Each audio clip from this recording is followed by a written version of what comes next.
Bonjour à toutes, bonjour à tous. On va passer les 45 prochaines minutes ensemble pour voir 4 sujets. Le premier sujet, c'est comment l'intelligence artificielle s'est immiscée dans certains logiciels malveillants.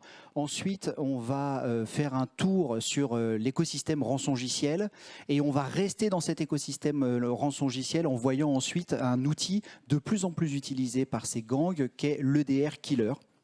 Et puis pour terminer, on fera un passage sur des techniques utilisées par des groupes APT, donc Advanced Persistent Threats, que sont des groupes avec des intérêts alignés sur les États. La majorité de ce que vous allez voir provient de recherches que l'on a menées au travers de nos 11 laboratoires. Vous avez eu le temps de scanner, je remets de nos 11 laboratoires à travers le monde. Et ces laboratoires ont des vocations bien entendu techniques et des vocations que l'on a rajoutées assez récemment sur une échelle de temps qui est la nôtre, ça fait plus de 30 ans que l'on existe, des considérations politiques et géopolitiques qui vont amener un éclairage supplémentaire aux recherches que l'on mène, qui sont bien entendu principalement des recherches techniques. Alors cela fait maintenant plus de 22 ans que je travaille pour EZ et j'ai 2 fonctions principales, celle de porte-parole et celle de relations des affaires publiques. Donc je suis l'interlocuteur entre nos laboratoires, nos chercheurs et puis le monde extérieur. Alors ça peut être les forces de l'ordre, la police, la justice, mais également les associations. Et j'utilise les informations qui sont poussées par nos chercheurs également pour pouvoir sensibiliser et maximiser l'impact de bons conseils en cybersécurité à travers ce que l'on va appeler la cyber threat intelligence, c'est-à-dire la connaissance, le renseignement sur la menace. Et c'est grâce à cette connaissance, à ce renseignement sur la menace que l'on peut faire un cercle vertueux, parce qu'il y a 32 ans, quand on a été créé, on était ce qu'on appelait un antivirus. Ça fait bien longtemps qu'on ne fait plus que cela. Mais cette base installée nous permet d'avoir une très grande télémétrie des informations qui vont remonter du terrain. Et ça va permettre à la fois de protéger, de comprendre quelles sont les menaces, mais également à nos chercheurs de pouvoir tirer des fils rouges, que ce soit pour du cybercrime ou pour des menaces avancées. Et rapidement, sur l'étendue de cette protection que cela représente, eh bien, c'est 1 milliard d'internautes que l'on va protéger grâce à la fois à des clients, je pense à la Gendarmerie nationale en France ou encore les pompiers de Paris, beaucoup d'entreprises privées aussi, et puis Google et Intel avec lesquels nous avons un partenariat, ce qui va nous permettre de partager notre technologie pour le plus grand nombre. Donc je vous le disais, les malwares boostés à l'IA, quels sont les éléments significatifs que l'on a vus, le paysage des rançongiciels, les EDR killers et puis une actualité spécifique sur les groupes APT. L'intelligence artificielle évolue extrêmement vite et ce que l'on a voulu ici vous présenter, c'est la manière dont on a reçu le premier logiciel augmenté à l'intelligence artificielle. Celui-ci n'a pas été uniquement partiellement écrit avec l'intelligence artificielle, mais il a utilisé l'IA pour pouvoir savoir ce qu'il devait faire. Ce qui veut dire que quand il arrivait sur une machine, il avait une liaison avec un serveur qui, lui, contenait l'intelligence artificielle, le modèle, et il allait, grâce à des scripts, interroger, avec des prompts, interroger cette IA et lui dire j'ai trouvé tel fichier, j'ai trouvé tel élément, que me conseilles-tu de faire ? Un des éléments particuliers de ce logiciel, c'est qu'il a été dès le début conçu pour être cross-platform, Windows, Linux et Mac, quelque chose qui va toucher un grand nombre d'utilisateurs. Et à partir de là, eh bien, il allait donc requêter ces différents ce LLM et recevoir en retour de quoi construire des scripts LUA qui permettent de prendre différentes actions qui vont savoir l'aider à connaître quels sont les éléments qui sont disponibles sur les machines qu'il a infectées, et puis recevoir d'autres informations en fonction de ces éléments. Donc on n'était pas encore dans un fonctionnement de type agentique, avec quelque chose qui s'enchaîne et qui va pouvoir être autonome, mais on était bien sur quelque chose qui préfigure ce que peuvent être les attaques avec l'agent, que sont des requêtes qui vont permettre de pouvoir interagir de manière séquentielle, on va dire, avec l'intelligence artificielle. Ce logiciel a été préfiguré, c'était au mois d'août dernier, hein, donc c'est assez récent, préfiguré ce que l'intelligence artificielle pouvait apporter de manière dynamique et temps réel au logiciel malveillant. Il se trouve qu'à ce jour, on n'a pas vraiment détecté beaucoup de logiciels qui utilisent de cette manière-là l'intelligence artificielle. On va dire qu'on va pouvoir les compter sur les doigts d'une main, les doigts de deux mains. On a vu un certain nombre de proof of concept, ce qui est d'ailleurs le cas de ce logiciel que l'on a appelé PromptLock. Ce sont en fait des chercheurs qui l'ont laissé fuiter de leur laboratoire par erreur. Il s'est retrouvé sur VirusTotal. Et donc, parmi nos sources d'informations, VirusTotal en est une. Donc, on l'a analysé assez rapidement. On s'est quand même rendu compte qu'il y avait des éléments dans le logiciel malveillant qui le caractérisaient comme proof of concept et qu'il n'était pas véritablement actif, qu'il n'avait pas une charge à la fin. Et une fois qu'on a publié cette information sur notre blog et puis sur X, on a effectivement les chercheurs qui ont levé la main et qui ont dit bah oui, il n'aurait pas dû sortir. Vous avez bien vu comment ça fonctionnait et effectivement, c'est un proof of concept. Et c'est quand même majoritairement ce que l'on a vu aujourd'hui, et je parle uniquement des logiciels malveillants utilisant dynamiquement l'intelligence artificielle, c'est aujourd'hui uniquement ce que l'on a vu. Il y a quelques logiciels malveillants de ce type-là qui ont été plus ou moins attribués à des groupes liés avec les intérêts de certains États. Mais d'une manière générale, on voit quand même que ces logiciels malveillants sont plutôt des questionnements de chercheurs ou de groupes criminels, mais que ce n'est pas encore très avancé. Et ça nous mène à cette petite première conclusion de partie qui est on voit bien à quelle vitesse les cybercriminels vont pouvoir évoluer, à la fois avec l'utilisation de ces logiciels pour pouvoir comprendre les machines sur lesquelles ils arrivent, comment même maximiser, on va dire, leur infection, surtout quand on a un grand nombre de machines, et puis aussi comment ils vont s'en servir pour les écrire, ces logiciels malveillants, on va le voir un peu plus tard. Ça permet aussi de réduire ce qu'on pourrait appeler la barrière à l'entrée. C'est-à-dire que si auparavant, on avait différentes catégories de cybercriminels, les script kiddies, les unipersonnels, les solopreneurs du crime, et puis les gangs organisés, et puis à l'autre bout du spectre, on avait les gangs plutôt affiliés avec des États, qu'on appelle APT, Advanced Persistent Threats, ce qui ne veut pas dire forcément qu'ils utilisent des techniques avancées. Ces groupes, et notamment en particulier les script kiddies, passaient la plupart de leur temps sans connaissance technique profonde à aller chercher des scripts ou des logiciels sur étagère pour pouvoir commettre leurs attaques. Et avec cette intelligence artificielle, je pense à Claude Code, mais il y en a plein, eh bien, ils vont pouvoir prompter, proposer des questions, prompter pour avoir des logiciels qui vont faire ce qu'ils désirent. Et ce qu'ils désirent, eux, c'est un usage malveillant. Mais quand on va prompter un logiciel en disant « fais-moi un mécanisme de chiffrement », l'IA n'est pas censé savoir qu'ensuite, ça sera utilisé à l'insu de ceux qui vont recevoir ce logiciel de chiffrement. On prédit quand même que la détection sera plus compliquée grâce à ces technologies, bien que pour l'instant, ce que l'on a vu notamment dans les proof of concept et dans la nature, est assez mal implémenté. Ce qui veut dire qu'on retrouve des artefacts qui nous font assez vite penser à soit une écriture par l'intelligence artificielle, soit un logiciel entre guillemets pas très évolué. Et bien entendu, ça fait longtemps qu'on n'utilise plus de base de signature, mais on arrive quand même à signer, à les repérer assez facilement. Et donc, à ce jour, l'utilisation de l'intelligence artificielle dans ces cas-là n'est pas un problème pour nous, défenseurs, pour détecter ces logiciels malveillants. Je vous propose de prendre les questions à la fin de la session, si vous en avez. N'hésitez pas à les noter et puis on pourra en discuter par la suite.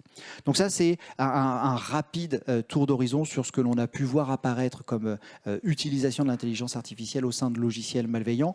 Bien entendu, en fin d'année, on a aussi vu l'utilisation d'agents, d'Anthropic notamment, qui a produit un rapport. On attend encore des détails sur ce rapport pour voir dans quelle mesure c'est quelque chose qui, encore une fois, n'est pas un proof of concept, mais bien quelque chose qui est utilisable dans la vraie vie. L'intelligence artificielle agentique va définitivement changer la donne, ça c'est évident. On attend de voir à quelle mesure cela va se répercuter sur la vraie vie finalement. Deuxième partie, ce sont les écosystèmes rançongiciels, parce qu'on parle bien d'écosystèmes rançongiciels avec plusieurs niveaux de prestataires, si je puis dire, d'éditeurs, d'affiliés. Et c'est la carte que vous voyez ici est issue de notre télémétrie, donc ça ne représente pas quelque chose de global, quelque chose qui serait universel. C'est bien du point de vue des données que l'on récupère, quelles sont les victimes principales de rançongiciels. Selon notre télémétrie, les États-Unis sont le premier pays touché, encore une fois, selon notre point de vue. Et puis ensuite, vous avez ceux qui suivent, tels que l'Espagne, la France, et d'autres pays plutôt en Europe de l'Est. Ce qui est intéressant de noter, encore une fois, grâce à cette télémétrie, ce sont les groupes qui sont affiliés à ces attaques, ainsi que les secteurs qui sont touchés. Je pense que vous devriez vous retrouver assez rapidement dans un certain nombre de ces secteurs qui sont bien entendu drivés, motivés par à la fois l'appât du gain, mais également, et on le verra à la fin de cette section, par des motivations financières qui sont liées à des groupes APT qui ont pu modifier un petit peu leur mode opératoire et ou leurs objectifs. On a également constaté, encore une fois dans notre télémétrie, que Clean, Akira et Logbit étaient les groupes forcément les plus actifs, ce qui corrobore ce que l'on voit dans d'autres études d'autres chercheurs. Cette slide montre le nombre de victimes de rançongiciel. Elle n'est pas issue de notre télémétrie, elle est beaucoup plus large. C'est ecrime.ch qui a compilé toutes les victimes sur les DLS, Data Leak Sites, donc les sites sur lesquels les gangs de cybercriminels publient leurs informations de victimes et ou de victimes potentielles. Et on voit que 2025 est une année qui a quand même apporté un très grand nombre de victimes, plus 50% par rapport à l'année précédente 2024. Et en termes de victimologie, on voit aussi que l'industrie, l'ingénierie et puis d'une manière générale tout ce qui est manufacturing a été particulièrement touché par ces attaques. Exemple emblématique, et je ne vais pas faire une liste d'attaques en rétrospective parce que ça n'aurait pas grand intérêt, mais on se souvient d'un Jaguar Land Rover, une attaque qui a quand même paralysé un constructeur mondialement implanté, avec une répercussion très importante sur la supply chain et donc un très grand nombre de personnes qui ont été mises au chômage technique, une difficulté à repartir, des répercussions mondiales, impossibilité de livrer des voitures, impossibilité de construire des voitures, et difficultés financières extrêmes pour les fournisseurs qui, bien souvent, dans cette industrie, sont dépendants d'un ou de plusieurs constructeurs, mais surtout assez peu, et qui n'arrivaient plus à écouler leur stock, et donc qui sont eux aussi se sont retrouvés dans une situation très délicate financièrement. Tel point que le gouvernement anglais est venu en aide en cautionnant des prêts bancaires pour Jaguar Land Rover pour sa phase de récupération à hauteur de 2,5 milliards de pounds. Élément intéressant également dans cette attaque, c'est que on a vu la coopération pour le pire de trois groupes qui ont revendiqué cette attaque et qui se seraient associés donc pour pouvoir commettre cette attaque, que sont donc Scattered Spider, Lapsus et Shiny Hunter. Quelque chose qui est assez novateur dans le paysage des groupes de rançongiciel et qui est assez peu vu, la coopération de ces groupes, qui ont plutôt l'habitude de travailler de leur côté et d'engager, de promouvoir des affiliés plutôt que de s'associer. Côté groupe d'attaquants, on a également vu l'apparition de Warlock, qui est un groupe qui a assez peu parlé de lui dans les médias, mais qui est plutôt intéressant pour différents éléments. Le premier élément, c'est que techniquement, ce groupe est assez avancé et qu'il développe ses propres outils, qu'il va utiliser un certain nombre d'éléments, soit des failles 0D, soit des failles, des vulnérabilités connues qu'il va exploiter. C'est la première chose, assez techniquement avancée. Et la deuxième chose, c'est que lui ne se place pas comme un opérateur, comme un éditeur avec des affiliés, mais il opère pour son propre compte. Donc, pour l'instant, il est assez passé en dessous des radars, mais quand on regarde son site, donc son DLS, Data Leak Site, on s'aperçoit qu'il y a quand même un certain nombre de victimes, et on s'aperçoit aussi en traquant les différents portefeuilles sur lesquels ils se font payer, que a priori, leur business est plutôt profitable et qu'il fonctionne assez bien.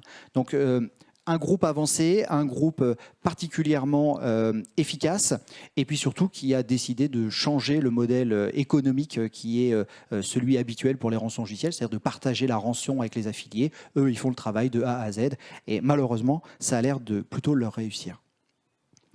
Et il y a un autre élément qui est assez novateur dans l'écosystème des rançongiciels, ce sont les EDR killers. Alors, EDR killer, c'est une catégorie d'outils utilisés lors des attaques qui va permettre de baisser le niveau de bruit des attaques. Ce qu'il faut savoir, c'est qu'une payload de rançongiciel, c'est quelque chose qui est assez visible par les défenseurs. Ce sont des exécutables que l'on repère assez facilement. Et pour pouvoir continuer à opérer avec la plus grande furtivité, eh bien, ces gangs de rançongiciel ont trouvé la bonne idée de faire des EDR killers. Alors, c'est un terme générique parce que au début, l'EDR killer avait l'objectif de tuer le processus de l'EDR et donc de rendre sa visibilité sur les opérations sur le poste complètement nulle. Et il se trouve que en analysant à peu près 90 logiciels de type EDR killer, on s'est aperçu que le fait de killer le processus n'était plus la technique unique telle qu'on l'avait connue au début. Vous avez un QR code, je vous invite à le scanner si vous voulez rentrer dans le détail de cette EDR killer, de cette recherche d'EDR killer. On l'a publié sur notre blog la semaine dernière. Et donc, je vous le disais, vous avez bien... Pardon, vas-y. Je vous le disais, vous avez bien deux typologies d'acteurs dans cet écosystème malveillant. Donc, ce sont les opérateurs, les affiliés, ceux que l'on connaît, Logbit et Lapsus, Scattered Spider, etc. Vous avez accompagner les différents affiliés, donc qui vont acheter les services et les formations de ces groupes de rançongiciels, avec qui bien entendu ils vont partager la rançon. Parfois même les groupes ont des services clients parce que leurs logiciels peuvent ne pas fonctionner comme espéré. Ils peuvent avoir également de l'aide lorsqu'il faut négocier avec les clients ou avec les forces de l'ordre pour tirer la rançon maximale. Et puis, dans l'écosystème du développement des outils, eh bien, vous avez ces EDR killers qui viennent agrémenter et aider les différentes opérations. Et dans ces EDR killers, ces outils complémentaires, vous allez avoir plutôt trois grandes typologies. La première, c'est une typologie où les opérateurs vont développer leur propre logiciel complémentaire, tels que les EDR killers. Ça, typiquement, c'est le cas de Warlock. Ils font ça en interne.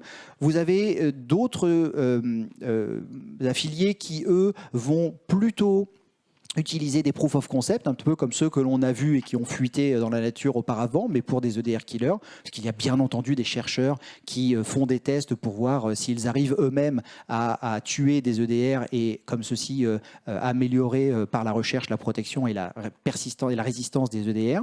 Et puis ensuite, vous avez des services commerciaux, et là on reprend le modèle de ransomware as a service, on reprend le modèle d'infostealer as a service, et on revient dans une économie où on a des éditeurs malveillants qui vont proposer de plus en plus d'outils afin que les affiliés puissent opérer. C'est quelque chose que l'on a vu aussi dans l'écosystème de l'hameçonnage. Ça se vend très bien, notamment sur Telegram, où vous avez des kits complets et ces kits vont vous permettre, en payant, d'avoir les éléments nécessaires pour pouvoir cloner, par exemple, un site et puis ensuite avoir un service d'envoi d'email pour aller chercher des victimes. On le voit aussi dans le DDoS, les dénis de services distribués, c'est quelque chose qui se monétise extrêmement bien. Et donc, je vous le disais, il y a plusieurs catégories d'EDR killer. Donc, le terme d'EDR killer est un terme plutôt générique. Il faut savoir qu'à la base, et c'est la ligne qui est surlignée là, les EDR killers fonctionnaient par la technique qu'on appelle Bring Your Own Vulnerable Driver. Donc, l'idée, c'est de dire, vous prenez un driver qui est vulnérable, légitime, parfois même signé, par Microsoft ou par un autre éditeur. Sauf que ce driver, à quelques années, il est vulnérable et le fichier en lui-même n'a pas été patché et puis il est toujours disponible.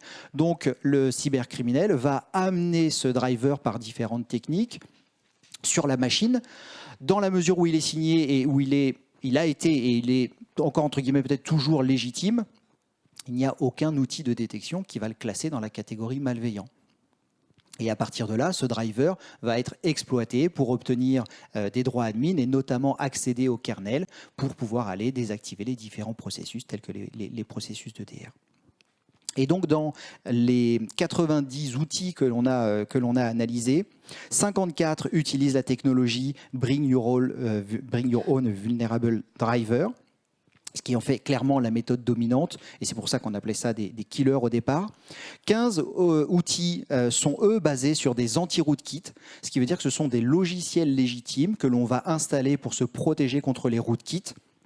Donc rootkit, une technologie qui permet d'aller assez bas sur la machine, qui généralement est basée sur des couches de bas niveau qui sont avec des droits assez importants. Donc la prise en main et le détournement de ces outils leur permet d'accéder à des privilèges qu'ils ne devraient pas avoir.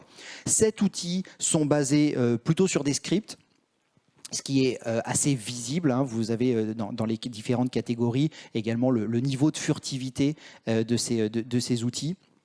Et 24 sont sans source claire et définie, ce qui veut dire qu'on n'a pas vraiment réussi à les catégoriser. On pense qu'ils ont été écrits de A à Z et qu'ils peuvent mélanger plusieurs techniques. Donc l'utilisation d'un driver vulnérable peut être représentée comme ceci, où vous avez donc ce fameux driver qui est amené et qui va permettre d'aller désactiver différents services.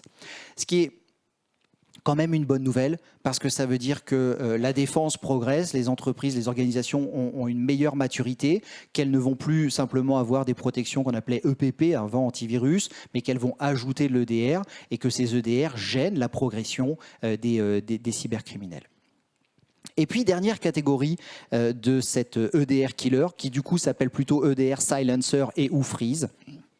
L'objectif est différent parce qu'à partir du moment où vous avez un EDR killer, la console d'administration, si tant est qu'il y a quelqu'un derrière, verra une anomalie. Elle va dire je n'ai plus mon EDR qui était actif, donc red flag, et puis on a normalement quelqu'un qui va se poser la question de la raison pour laquelle cet EDR n'est plus actif. Donc pour contourner ce signal d'alerte qui est envoyé au SOC, eh bien, les cybercriminels se sont dit on va plutôt de manière réseau isoler le processus EDR, et donc on ne va pas le tuer, ce qui fait que du côté de la console tout va bien. Par contre on va éviter qu'il puisse envoyer autre chose que tout va bien comme information. On va le silencer et on va finalement lui mettre une sorte de pare-feu qui va filtrer les informations qu'ils vont envoyer. Ça, c'est la première chose. Et la deuxième chose, c'est qu'ils vont le freezer, donc ne pas tuer le processus, mais le rendre inopérant, ce qui permettra d'avoir un délai supplémentaire pour pouvoir déployer la charge utile. Dans les échantillons que l'on a récupérés, on a vu l'utilisation de l'intelligence artificielle qui ressemble assez fortement à celle que je vous ai présentée au début de cette session. Donc une utilisation assez classique. C'est-à-dire que si vous regardez ces différents artefacts et que vous connaissez, que vous programmez avec l'intelligence artificielle, eh bien vous verrez des patterns, des signaux qui vous diront eh bien, la façon dont cette boucle est créée, la façon dont on va aller tester de manière un peu brute force les différents accès aux éléments de la machine, eh bien rappelle assez fortement une programmation assistée et utilisée par l'intelligence artificielle. Ce n'est pas quelque chose que l'on a vu de manière générale. Encore une fois, c'est plutôt associé avec le groupe d'attaquants Warlock. Alors, quelques conseils pour terminer cette petite partie sur les rançongiciels et l'EDR. Alors, bien entendu, on ne prétend pas réinventer la roue avec ces conseils, hein, mais on rappelle les bonnes pratiques, notamment le MFA, la gestion des vulnérabilités, la surveillance des différents logs et ou remontées que peuvent produire tous les outils de protection, que ce soit le EPP, EDR, éléments de bordure. Surveiller les mouvements latéraux, les comportements suspects. Et puis, il y a un élément qui est important, c'est que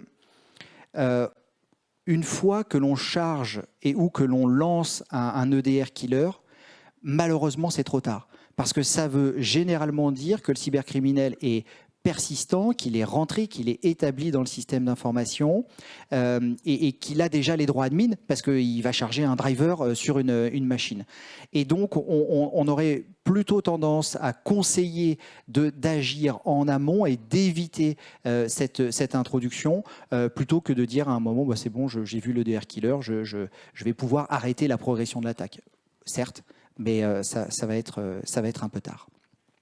Et il y a un autre élément qui est plutôt un élément opérationnel, c'est que si on veut bloquer un maximum d'EDR killers, on l'a vu, ils utilisent des drivers vulnérables, eh bien on peut se dire bah, je vais faire une liste blanche et puis je ne vais autoriser le chargement que des drivers qui sont ceux dont j'ai besoin, sauf que dans un contexte opérationnel, pas forcément bureautique standard, mais industriel ou bureautique un peu avancé, ou l'utilisation de logiciels qui ne sont pas forcément récents et qui peuvent avoir besoin de ces drivers, eh bien on va se retrouver dans des contraintes opérationnelles qui ne seront pas compatibles avec le business ou en tout cas la bonne marche de l'organisation. Donc ce problème d'EDR killer que l'on arrive aussi à voir à partir du moment où on surveille bien ces logs est un problème qui doit, à notre sens, se prendre plutôt en prévention, bien entendu en détection, mais plutôt en prévention. On arrive à la fin de cette session sur les rançongiciels et les EDR killers. Et je vous propose de faire un zoom sur un groupe APT, Advanced Persistent Threats. Encore une fois, c'est basé sur notre télémétrie. On va surveiller à peu près 140 groupes avec précision et puis quelques groupes que l'on va voir de manière opportuniste. Vous avez ici le retour de notre télémétrie. Et donc c'est au niveau des différentes plaques, vous voyez quels sont les secteurs qui sont particulièrement ciblés par les groupes que l'on surveille, donc avec des objectifs par chaque groupe et ou par chaque plaque. C'est-à-dire que l'espionnage, le sabotage, la déstabilisation ne sont pas l'apanage de tous les groupes. Chaque groupe va avoir ses différentes motivations. Vous avez ici ce que l'on a particulièrement vu comme secteur ciblé en Europe. Encore une fois, je pense que vous devez vous retrouver dans ces différents secteurs. Et encore une fois, c'est lié et c'est assez corroboré par le panorama de la menace que l'ANSSI a sorti il y a maintenant 2 semaines, où on voit notamment les équipements stratégiques comprenant la base industrielle de technologie et défense, donc tout ce qui concerne les industries liées à l'armement en particulier, mais pas que, qui ont été particulièrement ciblées. De l'autre côté, je suis désolé, je le répète encore, mais c'est vu de notre télémétrie. Voici les différentes sources des groupes auxquels on a attribué ces différentes attaques. Donc, bien entendu, ça dépend énormément des chercheurs qui sont les nôtres, de la visibilité que l'on peut avoir à la fois chez les utilisateurs, mais également sur des points, des honeypots et des éléments qui nous permettent de récupérer ces différentes informations. Et ensuite, une fois qu'on zoome un peu plus, eh bien, on va voir quelles sont les techniques utilisées par ces groupes d'attaquants et les techniques les plus utilisées. Ce graphique est biaisé notamment parce qu'on a vu un certain nombre de groupes alignés avec les intérêts de la Chine qui ont ciblé notamment l'univers maritime avec des clés USB. Donc les médias amovibles sont ici surreprésentés mais ne représentent pas la vraie vie, bon, sauf si vous êtes dans le milieu maritime. Et le groupe sur lequel je voulais faire un petit zoom aujourd'hui, c'est un groupe qui s'appelle Romcom, qui est un groupe qui est aligné avec les intérêts de la Russie, qui est un peu particulier parce que c'est un groupe qui a plusieurs objectifs, des objectifs alignés avec ceux de l'État entre guillemets qu'il représente, et puis des objectifs de cybercrime, c'est-à-dire des objectifs motivés par l'appât du gain. C'est un groupe qui est assez connu notamment pour avoir déployé Cuba Ransomware, qui est un rançongiciel comme son nom l'indique, qui fait que ce groupe espère et est motivé par l'appât du gain en plus de ces différentes opérations.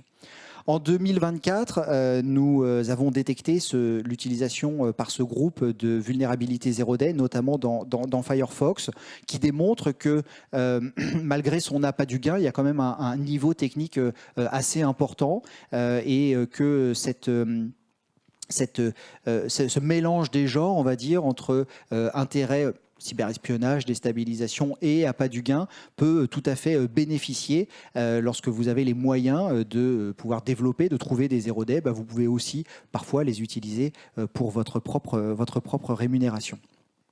Donc de la même manière, on a publié une recherche sur cette vulnérabilité, une technique assez intéressante. Et puis, plus proche de nous, le groupe a réédité son usage de 0day, d'ailleurs doublement, parce qu'ils l'ont fait à la fois dans WinRAR et ensuite ils ont enchaîné un autre 0day dans Windows.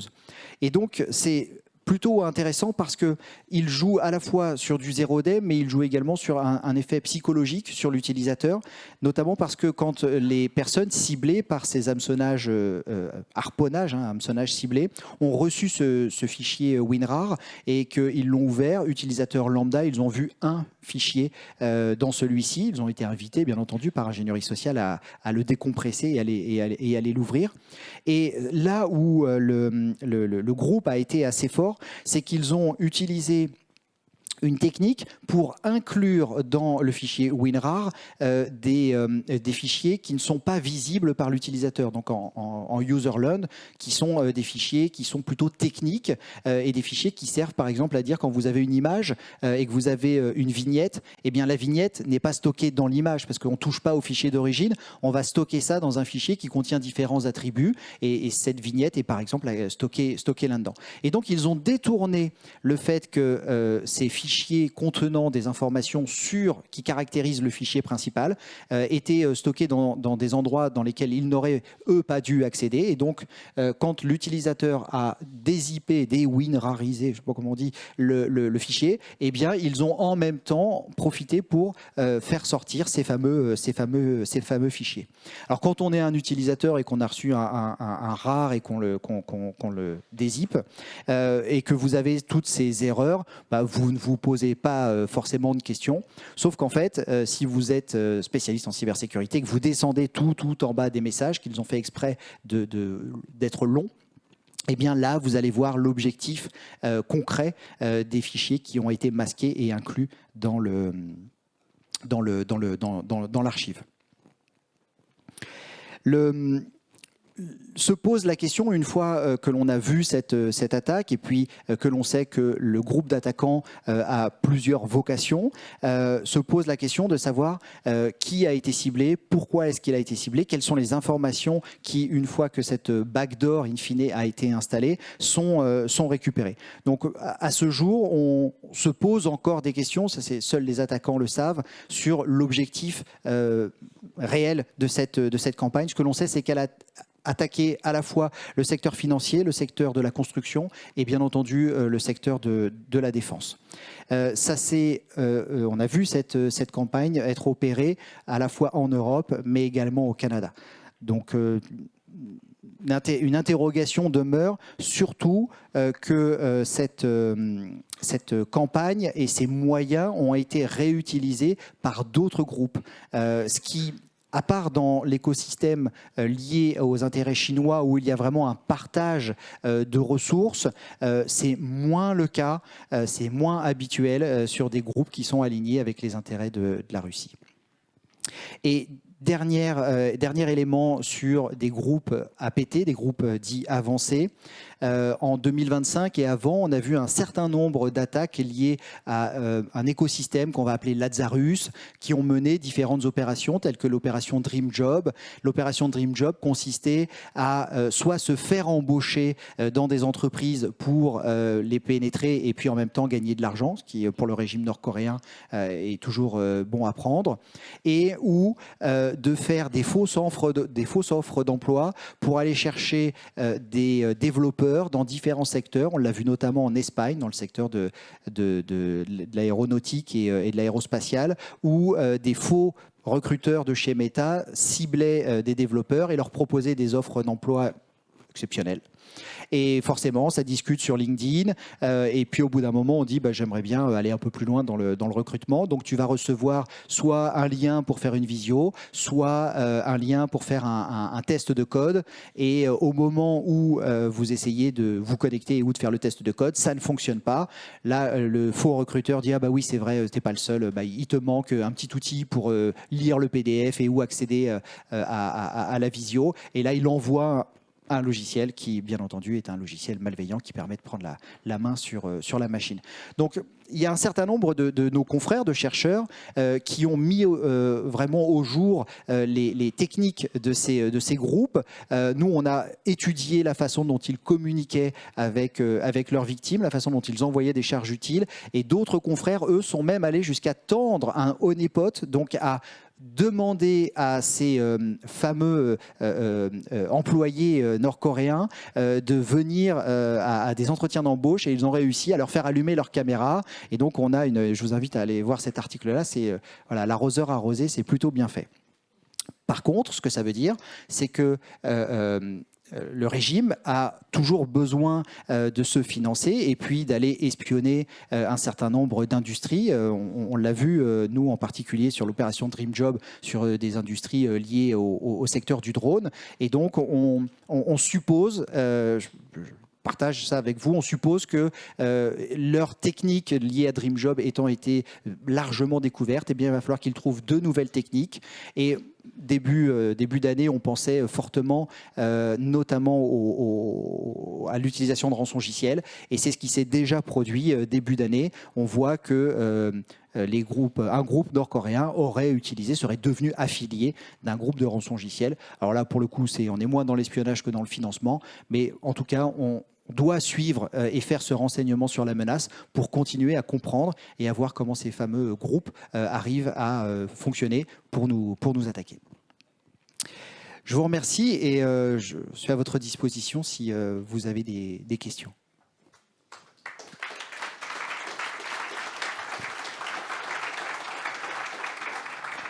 Et on a un micro que je me ferai un plaisir de vous passer.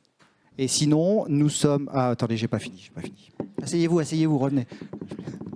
Nous sommes bien entendu présents sur le stand F1 donc en bas, et nous avons eu le plaisir et l'honneur d'avoir un podcast avec un de nos chercheurs qui est notamment à l'origine de beaucoup de cette présentation, qui s'appelle Mathieu Tartare et que vous allez retrouver dans InCyber Voices, qui est donc le podcast InCyber, et l'épisode est sorti hier ou avant-hier, et Mathieu explique quel est son métier de chercheur, donc comment est-ce que l'on arrive à trouver toutes ces informations.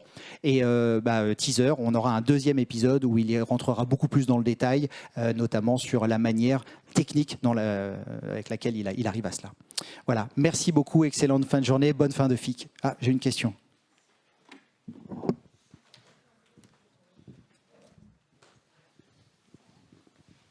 Je me déplace avec le micro parce que comme c'est enregistré et filmé, si on ne vous attend pas... Oui, okay.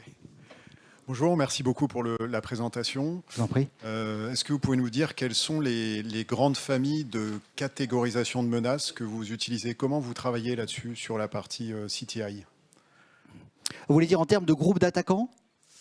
Pas forcément de groupe, mais en catégorie, en typologie d'attaque plutôt.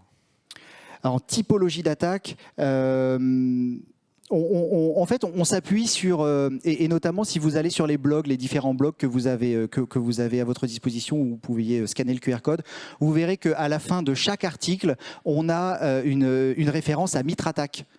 Et donc, grâce à ça, eh bien, qu'on soit défenseur ou simple curieux, on va pouvoir faire la relation avec Mitrattack. On ne réinvente pas la roue, on essaye d'être le plus partageur possible.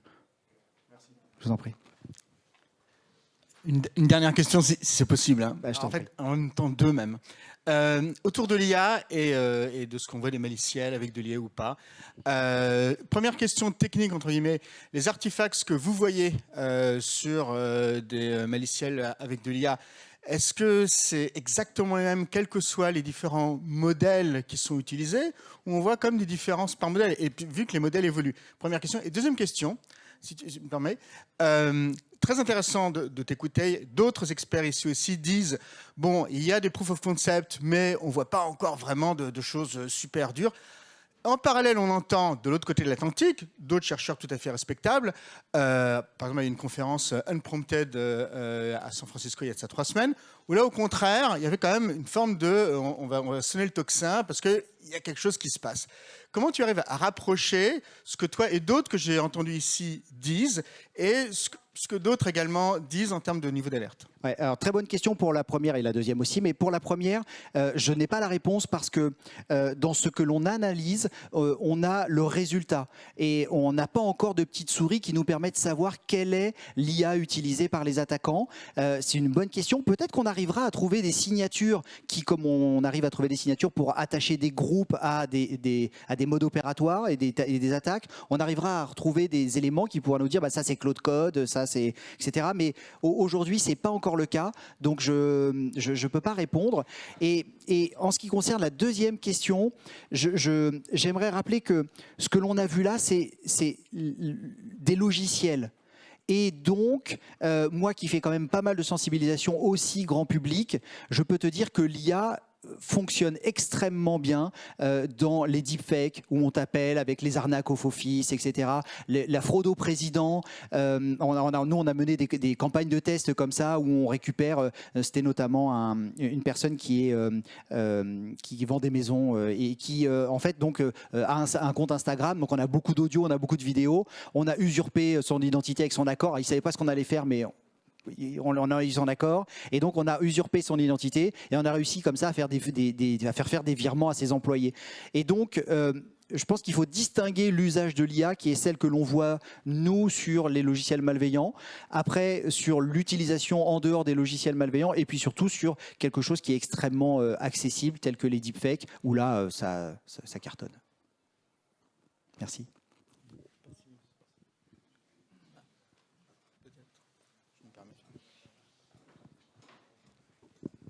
Oui, bonjour. J'avais une question sur les équipements de bordure, qui sont aussi des sujets, sur les firewalls, sur les concentrateurs VPN et tout ça. On sait qu'il y a des groupes APT qui sont spécialisés là-dedans. Oui. Quelle est votre vision, votre analyse? Je sais que c'était quand même un sujet prégnant. Qu'en est-il en 2026? Alors c'est toujours le cas on ne va pas faire de bordure bashing, mais effectivement il y a eu une période où il y a eu beaucoup de vulnérabilités qui ont été découvertes. Je dirais que ça dépend de la taille de l'organisation. Notamment, on a, nous, une habitude à travailler avec des sociétés, on va dire, de taille PME et de taille intermédiaire qui manquent de visibilité sur l'ensemble de leur infra. Et ce que l'on est en train de proposer, c'est un Open XDR, ce qui veut dire que dans notre console, on va permettre d'ingérer des éléments, notamment de bordure, pour leur permettre de voir quand ils sont attaqués. Après, en ce qui concerne les grands groupes qui utilisent aussi ces éléments-là, il y a toute une gestion de vulnérabilité à faire et ça, c'est moins notre métier. Oui, parce que c'est toujours une problématique. C'est quand même des appliances qui sont installés sur le SI, sur lequel on n'est pas forcément admin ou voilà quoi. Donc c'est toujours des éléments de risque sur le SI. Tout à fait, tout à fait. Donc il faut continuer à les monitorer, à les mettre à jour quand c'est possible ou dès que c'est possible, et puis à faire confiance à ces éditeurs et fabricants d'appliances pour qu'ils soient le plus réactifs possible. Faire confiance. Okay. Merci. Tout à fait, confiance. Bonjour. Bonjour, on aura une question après devant, s'il vous plaît. Après, okay. Après vous. Moi, je reviens sur les EDR killers. Donc, grosso modo, on a les EDR qui vont remonter des événements de sécurité au SOC. Oui. On a les EDR killers qui, de ce que j'ai compris, vont rendre aveugle finalement le SOC. Ou tenter, tout à fait. Ouais. Oui. Et dans cette situation-là, quelles sont les meilleures pratiques du coup quant aux EDR killers, quoi? Alors, sur la majorité des EDR killers, leur nom, s'ils portent bien leur nom, c'est-à-dire qu'ils vont stopper l'EDR. Et là, il faut qu'il y ait quelqu'un derrière la console. Alors, principalement un humain ou une IA qui dit « je n'ai plus d'informations de l'EDR ». Donc, en fait, il y a un signal. On ne sait pas ce qui se passe, mais en tout cas, ce n'est pas normal de ne pas recevoir d'informations de son EDR. Et donc ça doit déclencher une procédure qui va faire en sorte que l'on vérifie pourquoi. Et puis si, donc ça c'est au cas où l'EDR est killé. Et puis si l'EDR continue de fonctionner, eh bien il va falloir mettre en place une analyse comportementale et du threat hunting pour aller plus loin dans la vérification de ce qui se passe sur les postes, même quand on croit qu'il ne se passe rien. Ça, c'est dans le cas des EDR freezer ou un truc comme ça? Exactement. C'est freezer et silencer. C'est-à-dire qu'on a l'impression que ça fonctionne, mais ça ne fonctionne plus. Et donc ça se passe par, notamment, c'est pour ça que les CERT sont très utiles, ou les CERT sectoriaux, mais pas que, où on va avoir des informations sur, tiens, j'ai vu tel logiciel malveillant ou tel driver arriver dans mon réseau. Et puis, on va commencer à partager ça au sein de sa communauté. Et là, et c'est ce qu'on ne pouvait pas faire avant, parce que l'EDR le permet, eh bien, on va aller chercher les artefacts avec l'EDR, mais de manière proactive. Et ce qu'il faut réussir à faire, c'est d'avoir une bonne balance entre la surveillance de comportements anormaux et la recherche de comportements anormaux, même si tout semble légitime. Merci. Merci à vous. Bonjour, nous sommes déjà à la fin du premier trimestre de cette année. Est-ce que vous avez observé une croissance en ce qui concerne la menace venant des acteurs répétés par rapport à l'année passée? Alors, on n'a pas encore sorti notre rapport, c'est une bonne question. Je n'ai pas de chiffres concrets à vous donner. On observe, enfin, c'est ce que disait l'ANSSI, c'est-à-dire qu'il y a un niveau élevé permanent de menaces. Et je ne peux pas vous dire aujourd'hui, j'imagine pas que ça descende, mais je ne peux pas vous dire si c'est vraiment parti de manière supérieure ou pas. Il faudra revenir au prochain FIC ou au prochain événement avec notre prochain rapport. Merci.